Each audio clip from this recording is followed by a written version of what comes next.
বান্টি, চলো।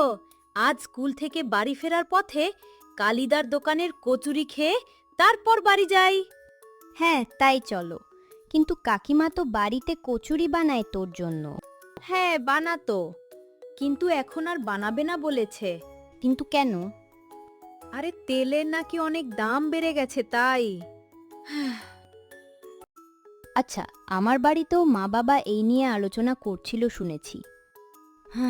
আর শুধু তেল কেন, রান্নার গ্যাসেরও তো ক্রাইসিস। তার উপর গ্যাসের দামও বেড়ে গেছে। তাও পাড়ার কালিদার দোকানটা আছে বলেই রক্ষা।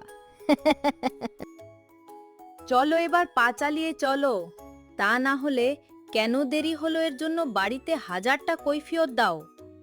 এই তো, চলো। ধুর, তেল আর গ্যাসের সমস্যাটা যে কবে ঠিক হবে কে জানে।